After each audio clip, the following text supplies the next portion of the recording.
అందమైన చర్మ సౌందర్యం మీ సొంతం. Second aqua radiance deep cleansing gel.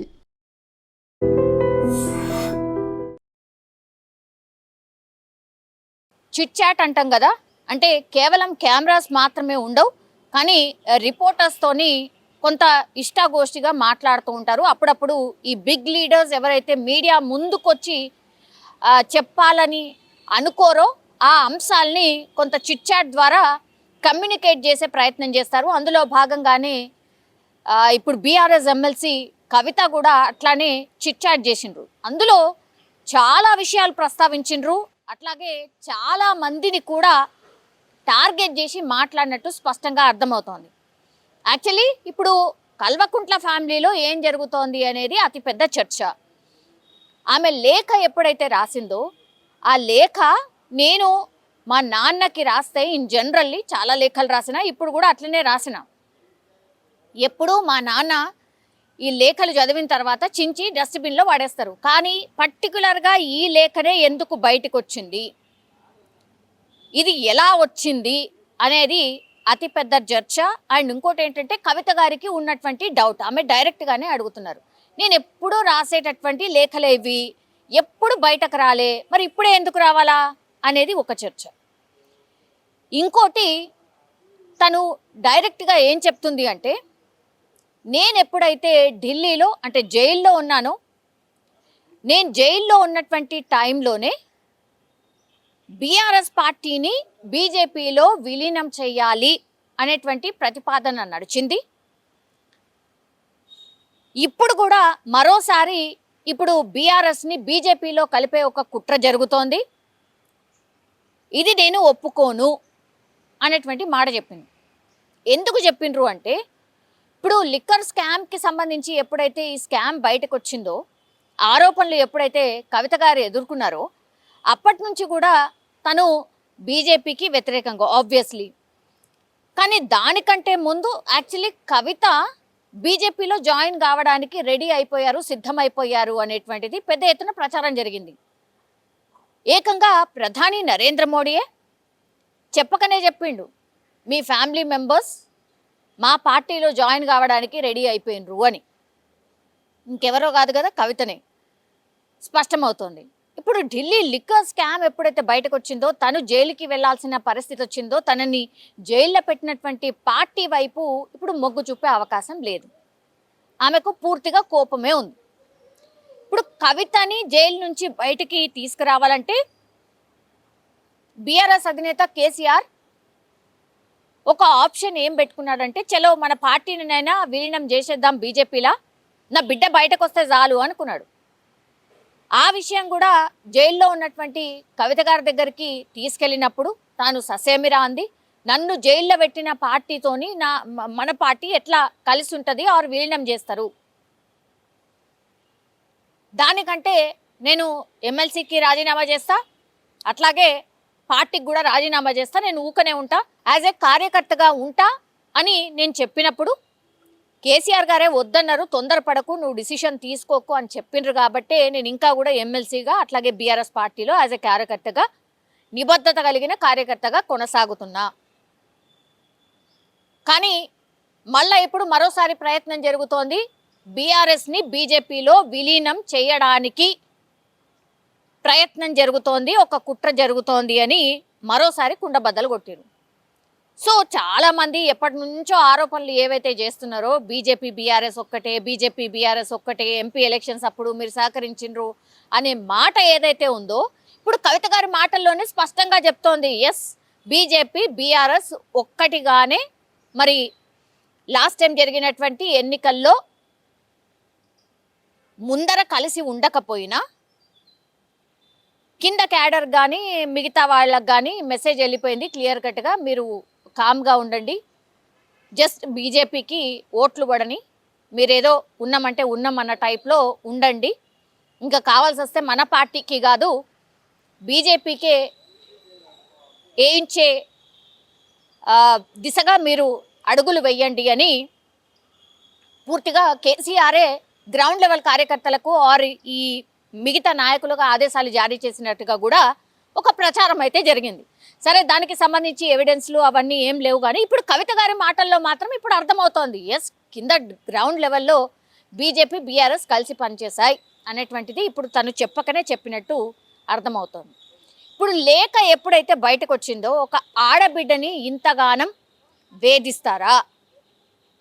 నేను లీకు వీరులు ఉన్నారు అని అంటే గ్రీకు వీరుల ద్వారా మీరు నా మీద కామెంట్లు చేస్తారా? ఈ ఆనందం ఏంది, ఈ సైకోయిజం ఏంది అంటూ కూడా కొంత ఆమె చిట్చాట్లో ఘాటుగానే స్పందించినట్టుగా కూడా చెప్తున్నారు. పార్టీలో కోవట్లు ఉన్నారు, మీది చుట్టూ దయ్యాలు ఉన్నారని నేనేదో అలర్ట్ చేసే ప్రయత్నం చేస్తే నన్నే తిట్టిపోస్తున్నారు, పేడ్ ఆర్టిస్టులతోనే నన్నే తిట్టిస్తున్నారు అనేది కూడా కొంత ఆమె ఆవేదన వ్యక్తం చేసిన పరిస్థితి. నన్ను కేసీఆర్కి దూరం చేసే కార్యక్రమం జరుగుతోంది. ఇప్పుడు బిడ్డని తండ్రికి దూరం చేసే ప్రక్రియ ఇప్పుడు కొనసాగుతోంది.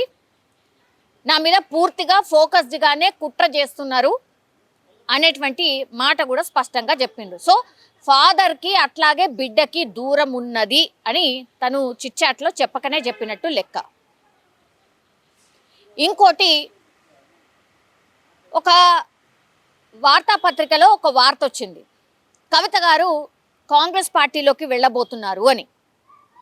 కాంగ్రెస్ పార్టీలకు వెళ్ళబోతున్నారు 6 ఎవరైతే ఎమ్మెల్యేలు ఉన్నారో, బీఆర్ఎస్కి సంబంధించిన ఎమ్మెల్యేలు ఎవరున్నారో, ఎమ్మెల్యేలు, ఆ తర్వాత నేను వస్తాం మీ పార్టీలోకి, నాకు మంత్రి పదవి ఇవ్వండి అనే ప్రపోజల్ పెట్టినట్టుగా పెద్ద ఎత్తున ప్రచారం అయితే జరిగింది.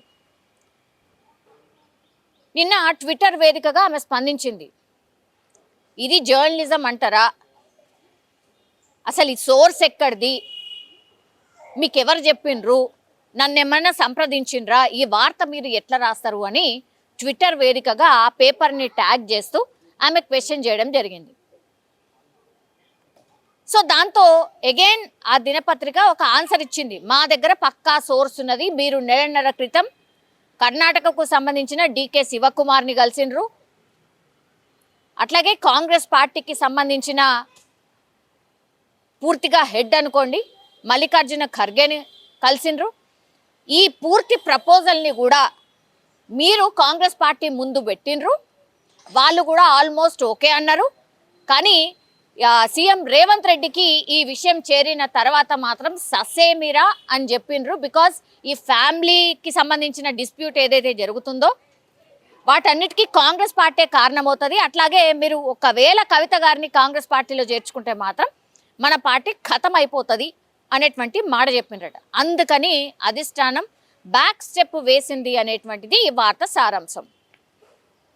సో దానికి కూడా ఇప్పుడు వార్తాపత్రిక ద్వారానే ఆన్సర్ దొరికినటువంటి పరిస్థితి. అయినా సరే తన వర్షన్ ఏం చెప్తుంది అని అంటే, నేను అదేం చేయలేదు, ఇదంతా కూడా ఫేక్ వార్తల్ని సర్క్యులేట్ చేయకండి, నన్ను టార్గెట్ చేయకండి అనేది కూడా తను ఎక్స్ప్లెయిన్ చేసినటువంటి పరిస్థితి అయితే కనిపిస్తోంది. నన్ను ఇబ్బంది పెడితే నేను ఊరుకోను, నేను కేసీఆర్ లాగానే అంత మంచిదాన్ని కాదు, నాకెట్లా ఫైట్ చేయాలనో తెలుసు, నేను కేసీఆర్ బిడ్డనే కాబట్టి, కేసీఆర్ రక్తం పంచుకొని పుట్టిన కాబట్టి నాకు కూడా కేసీఆర్ జిత్తులు ఏవైతే ఉన్నాయో, ఆ రాజకీయ చతురత ఏదైతే ఉందో నాకు కూడా ఉన్నది, నన్ను తక్కువ అంచనా వేయకండి, నన్ను టార్గెట్ చేస్తే మాత్రం నేను రాబోయే రోజుల్లో ఎవరెవరు దీని వెనకాల ఉన్నారు ఏంటి అనేది కూడా పూర్తి స్థాయిలో బయట పెడతాను అనేటువంటి మాట కూడా ఇప్పుడు చిట్చాట్లో స్పష్టంగా చెప్పినటువంటి పరిస్థితి.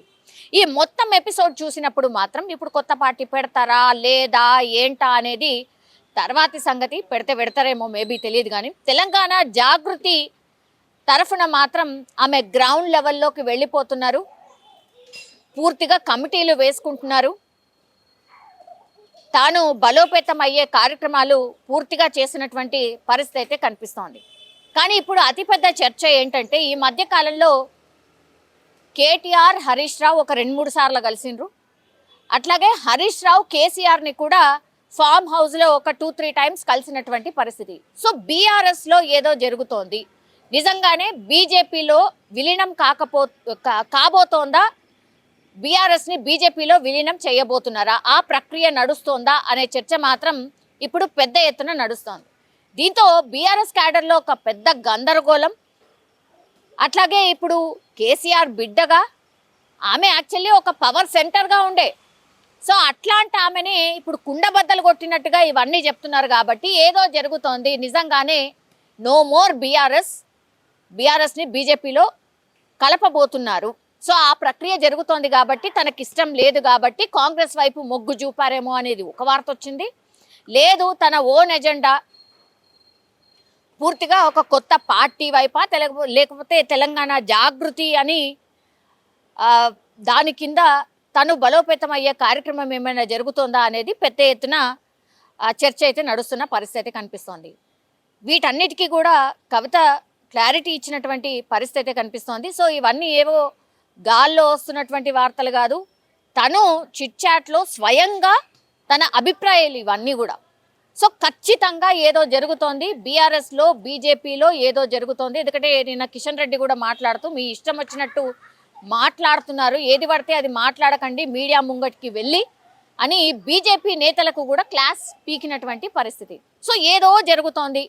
బీజేపీ అండ్ బీఆర్ఎస్ నిజంగానే కలిసిపోబోతున్నాయా, ఐ మీన్ బీఆర్ఎస్ని బీజేపీలో కలపబోతున్నారా అనేది మాత్రం ఇప్పుడు అతిపెద్ద క్వశ్చన్ మార్క్గా మారిపోయినటువంటి పరిస్థితి అయితే కనిపిస్తోంది. సో డెఫినెట్లీ ఒకవేళ బీఆర్ఎస్ని బీజేపీలో కలిపితే మాత్రం అందులో కల్వకుంట్ల కవిత ఉండదు. తనే ఒకవేళ పార్టీ పెడతారేమో, లేకపోతే తెలంగాణ జాగృతి తరఫునే ఆమె ఇండివిజువల్గా ఉంటూ ఒక ఫైట్ చేయబోతున్నారు అనేది పెద్ద ఎత్తున చర్చనైతే నడుస్తున్న సిచ్యువేషన్ అయితే కనిపిస్తోంది.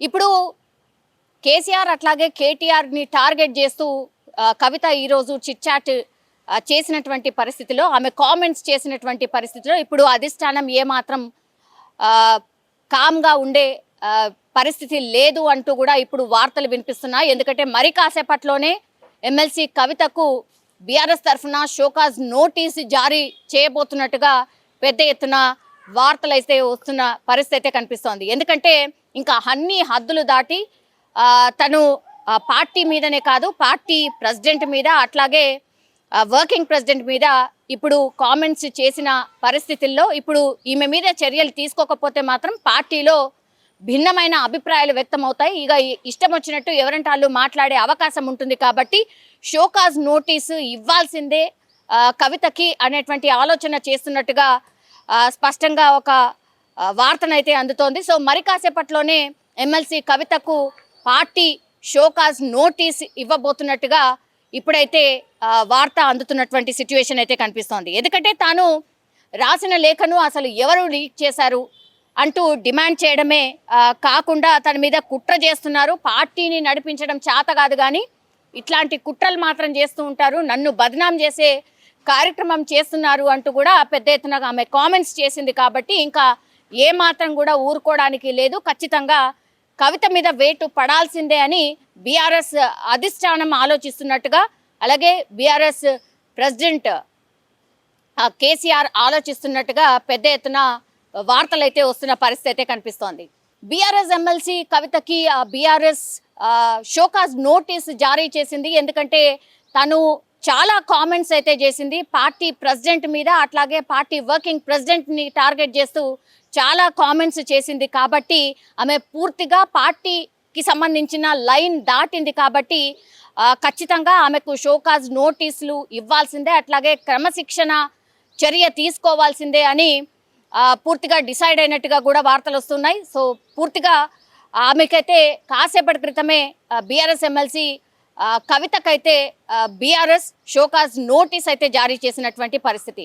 క్రమశిక్షణ చర్యల్లో భాగంగా పార్టీ లైన్ దాటి పార్టీని ఇబ్బంది పెడుతూ మాట్లాడింది కాబట్టే ఆమెకి షోకాజ్ నోటీసులు ఇచ్చినట్టుగా బీఆర్ఎస్ వర్గాలు అయితే చెప్తున్నటువంటి పరిస్థితి అయితే కనిపిస్తోంది.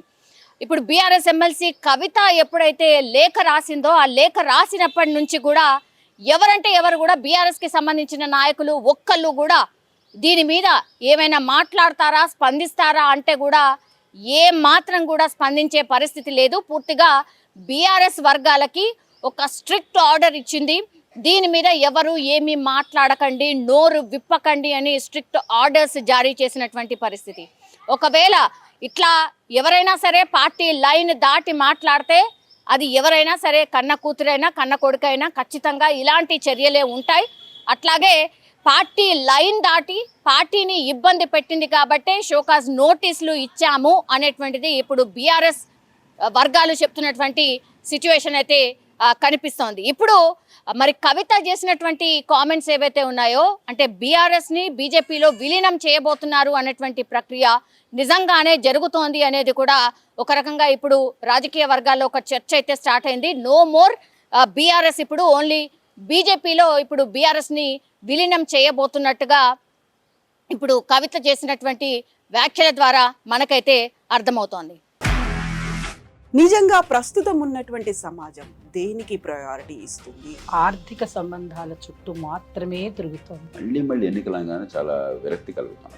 మంచి అనిపిస్తుంది కదా, లేడీస్ కూడా ఛాలెంజింగ్ జాబ్స్ చేసినప్పుడు చాలా బాగుంటది. ట్రాఫిక్ అసిస్టెంట్స్ గా నియమించిన ట్రాన్స్జెండర్స్ అందరితో సాల్యూట్ చేయించుకుంటున్నారు. ఫుడ్ డెలివరీ ఇవ్వటానికి వెళ్ళినటువంటి డెలివరీ బాయ్ అనిల్ పై కళ్ళ ముందు